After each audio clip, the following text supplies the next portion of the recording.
നിസാം മൂന്നിയൂരാണ്. Law of wasted efforts എന്ന് പറയുന്ന ഒരു പ്രിൻസിപ്പിൾ ഉണ്ട്. എന്താ സംഭവം എന്ന് ചോദിച്ചു കഴിഞ്ഞാൽ മനസ്സിലാവുന്ന ഒരു ഭാഷയിൽ പറഞ്ഞുതരാം.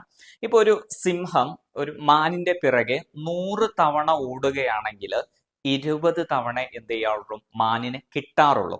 അതുപോലെ ഇപ്പൊ ഫുട്ബോളിലെ രാജാക്കന്മാരെന്നൊക്കെ പറയുന്ന ഇപ്പൊ മെസ്സി, ക്രിസ്ത്യാനോ ഇങ്ങനെ ഒരുപാട് പേരെ എടുക്കുന്ന സമയത്ത് അവർ 100 തവണ ഗോൾ അടിക്കാൻ ശ്രമിക്കുമ്പോൾ 20 തവണ അവർ ഗോൾ അടിക്കുന്നുള്ളൂ.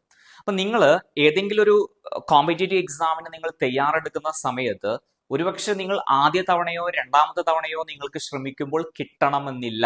പക്ഷെ നിരന്തരം എന്ത് ചെയ്യുക? തുടർന്നുകൊണ്ടേയിരിക്കുക. അപ്പൊ പല ആൾക്കാരും ചെയ്യുന്നത് കുറച്ച് തവണ ശ്രമിച്ചു നോക്കും, പിന്നീട് അത് എന്ത് ചെയ്യും? നിർത്തും. നിങ്ങൾ ശ്രദ്ധിച്ചിട്ടുണ്ടോ? ഒരു കടുവ ഒരു മാനിന്റെ പിറകെ പോയി കിട്ടിയിട്ടില്ലെങ്കിൽ കടുവ എന്ത് ചെയ്യും? വീണ്ടും ഓടും. എന്നിട്ടും കിട്ടിയിട്ടില്ലെങ്കിലും വീണ്ടും ഓടും. ഇതുവരെ ഒരു കടുവ പട്ടിണി കിടന്ന് മരിച്ചതായിട്ട് നമ്മുടെ അറിവിലില്ല. അപ്പൊ അതുകൊണ്ട് എത്ര തവണ ശ്രമിച്ചു എന്നതിലല്ല കാര്യം, വിജയിക്കുവോളം ശ്രമിച്ചു എന്നതിലാണ് കാര്യം. All the best.